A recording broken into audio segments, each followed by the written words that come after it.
નમસ્કાર મિત્રો, જાદવ જોબ ગ્રુપમાં આપનું સ્વાગત છે. અત્યારે આપણે વહાલી દીકરી યોજના વિશે હું તમને માહિતી આપીશ. આમાં વધુ માહિતી અને માર્ગદર્શન માટે તમારો સંપર્ક ક્યાં કરવાનો છે? ગામડા સ્તરે તમારા આંગણવાડી કેન્દ્ર અથવા ગ્રામ પંચાયત, તાલુકા સ્તરે તમારે તાલુકાની આઈસીડીએસની ઓફિસ અથવા જિલ્લા સ્તરે તમારે કરવો તો મહિલા અને બાળ વિકાસ અધિકારીની કચેરી.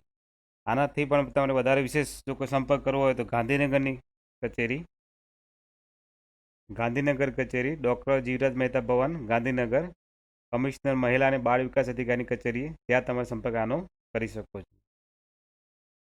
યોજનાનો ઉદ્દેશ દીકરીઓનું જન્મનું પ્રમાણ વધારવા માટે છે.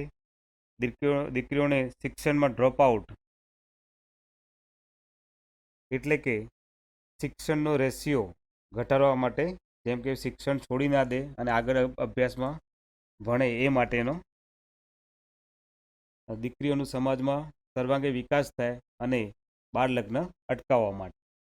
વહાલી દીકરી યોજનાનું અરજીપત્રક તમને ક્યાંથી મળશે? આંગણવાડી કેન્દ્ર પરથી, ગ્રામ પંચાયતથી અથવા આઈસીડીએસની કચેરી તમને મળી રહેશે.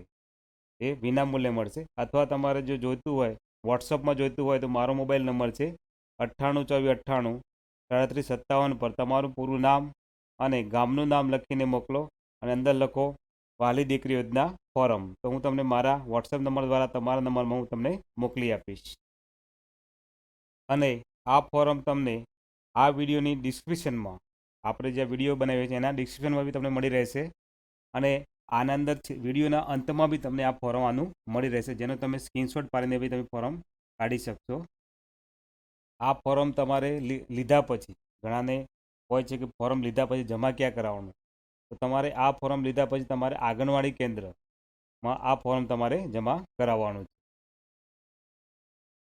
અરજી સાથે રજૂ કરવાના આધાર પુરાવા, એમાં છે દીકરીનું જન્મનું પ્રમાણપત્ર, માતા પિતાનું આધાર કાર્ડ, માતાના જન્મનું પ્રમાણપત્ર, માતા પિતાની વાર્ષિક આવકનું પ્રમાણપત્ર, જે તમને મામલતદાર કચેરી અથવા તાલુકા કચેરી અથવા તમારા ગ્રામ પંચાયતનું પણ ચાલશે. કુટુંબમાં જન્મેલા અને હયાત બાળકોના જન્મના દાખલા અને સંતતિ નિયમનું પ્રમાણપત્ર, જેમાં તમારે બીજું સંતાન હોય ત્યારે, એટલે કે 2 સંતાન થઈ ગયા પછી તમારે આ સંતાનના નિયમનું પ્રમાણપત્ર કે નસબંધીનું પ્રમાણપત્ર તમારે સરકારી દવાખાનામાંથી ઓપરેશનનું પ્રમાણપત્ર તમારે લેવાનું છે. તો 2 બાળક હોય તો, 1 બાળકના કિસ્સામાં આ પ્રમાણપત્ર લેવાની જરૂર નથી. આમાં નિયત નમૂનાનું સક્ષમ અધિકારી સમક્ષ કરેલું દંપતીનું સોગંદનામું, તો સોગંદનામાનો નમૂનો મેં આના વિડીયોના અંતમાં તમને મળી રહેશે. તો એ નમૂના દ્વારા તમારે સોગંદનામું કરવાનું છે.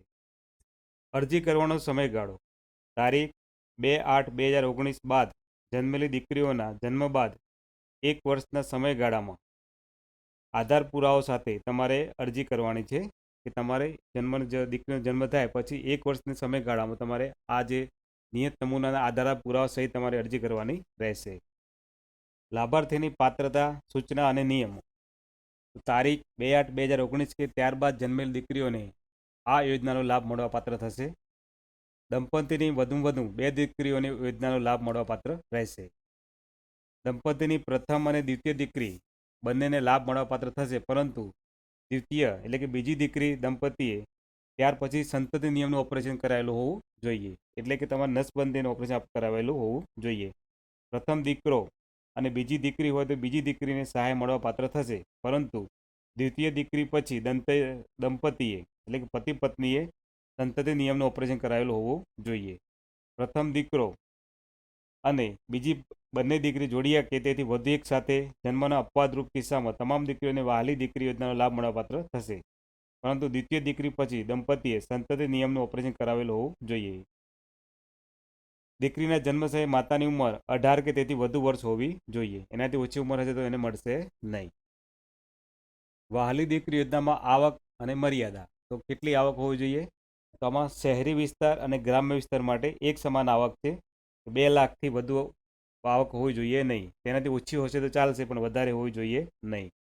અને આ કોને લાભ મળશે? તો જન્મના તરત એટલે કે જન્મ થયા પછી 31 માર્ચ 2000 વર્ષ, જે આપણું વર્ષ પૂર્ણ થાય છે ત્યાં સુધીમાં તમારી આવક ધ્યાને લેવામાં આવશે. મળવાપાત્ર લાભો, જેમાં તમને આના હપ્તા કઈ રીતે મળશે, પૈસા તમને કઈ રીતે મળશે? તો વહાલી દીકરી યોજનામાં પ્રથમ હપ્તો દીકરીઓને પ્રથમ ધોરણ પ્રવેશ વખતે જ્યારે તમે પ્રવેશ લેશો, એડમિશન લેશો, ત્યારે તમને ₹4,000 મળવાપાત્ર થશે. પછી જે બીજો હપ્તો, તો તમે 9મા ધોરણમાં પ્રવેશ લેશો, જ્યારે તમે 9મા ધોરણમાં એડમિશન લેશો તે વખતે તમને રૂપિયા મળશે 6,000ની સહાય તમને મળશે. અને છેલ્લો હપ્તો તમને 18 વર્ષની ઉંમરે ઉચ્ચ શિક્ષણ લગ્ન સહાય તરીકે કુલ ₹1,00,000 સહાય મળવાપાત્ર થશે. પરંતુ દીકરીના બાળ લગ્ન થયેલ ન હોવા જોઈએ, તો જ તમને હપ્તો મળશે, નહીં તો મળશે નહીં. હવે આપણે અહીંયા છેલ્લે મેં તમને વાત કરી હતી કે વિડીયોના અંતમાં હું તમને અરજીપત્રક આપી દઈશ. તો અહીંયા તમે જોઈ શકો છો, લાભાર્થી દીકરીનો તાજેતર પાસપોર્ટ સાઇઝનો ફોટો અહીંયા લગાવવાનો છે. અહીં નીચે અરજીપત્રક નામ તમારું લખવાનું છે. અને આ બધું તમારે અહીંયા આધાર નંબર, બધાના અહીંયા મોબાઈલ નંબર બી હોવા જોઈએ. અને બેંકનું નામ, ખાતા નંબર અહીંયા આપણે હોવા જોઈએ. તો તમે અહીંયા સ્ક્રીનશોટ બી અહીંયાથી પાડી શકો છો.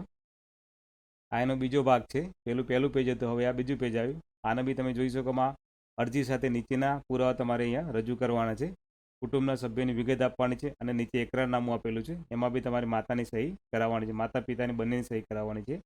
અને છેલ્લે આપણે જે વાત કરી હતી વાલી દીકરી યોજનાનું સોગંદનામું, તો સોગંદનામું તમારે આ રીતે બનાવવાનું છે. આ જે નમૂનો છે એ પ્રમાણે તમારે સ્ટેમ્પ ઉપર તમારે આ સોગંદનામું બનાવવાનું છે.